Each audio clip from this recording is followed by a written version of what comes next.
Now, of course, using the interface within the portal to create functions is one of the benefits of functions, that you can just work without having a whole programming environment. But a lot of companies like to have their code checked into a source repository, etc.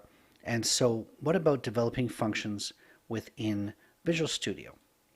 So if you go into Visual Studio, this is 2017 Community Edition, we can see that under the Visual C# Cloud section, Azure Functions are one option. And so we can go into it, create the new VS function, and we can obviously connect this to a Git repository and of our other source controls. Now, the great thing about this, besides being able to check it in, is the ability to publish right from Visual Studio into the Azure environment without having to go into the Azure environment. So what we have here is the empty function shell, just like if we created a brand new function in Azure. And if we wanted to add individual functions to this, we'll go into Add, New Item. I usually like to put function in the search box, and then we can see an Azure function as an individual item. And so we're going to give it a name. We're going to call it brand new function. Say add. Now, there's this we can basically choose from the templates. Do we want a blob trigger, event trigger, a timer? HTTP trigger is probably where we'll start. Okay, so starting off with picking the template just like with the portal.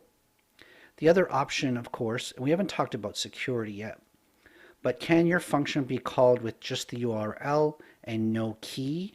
Do we have function level keys, or is this an admin level key?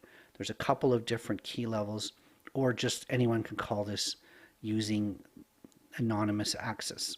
So we'll create this as an anonymous function to start. So now we've got our brand new function .cs file we can see here. Now this is basically just the standard template. You enter a name, it will say hello in your name depending on whether you use a query string or a post request. Now, like I was saying, the cool thing here is just being able to publish this within Azure. So let's build this.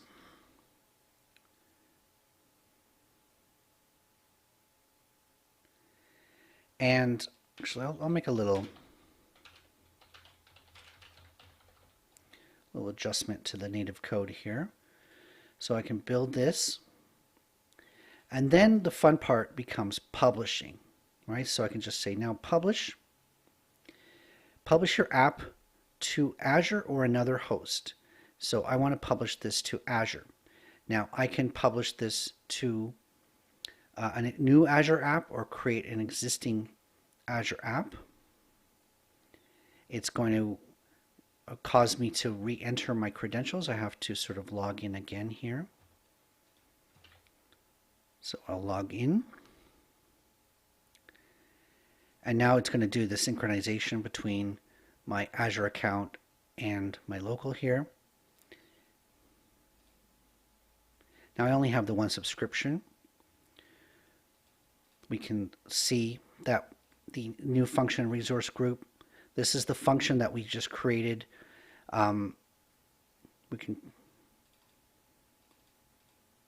We can say OK to that. And it's just going to confirm that what we want to do is publish this function, brand new function, into the existing AZ new function. Publication has started here.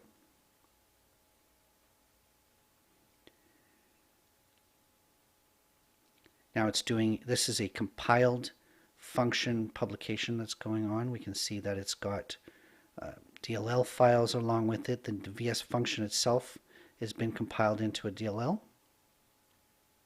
Publish succeeded. So if we were to go back to the portal here,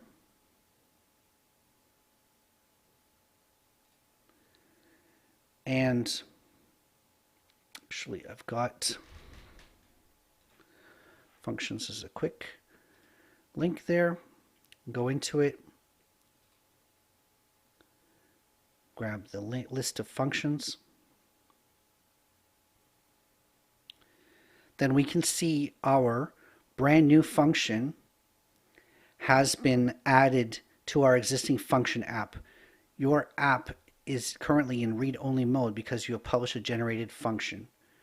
Okay, so we've created the function in Visual Studio outside of the portal, and now it sits inside of the portal.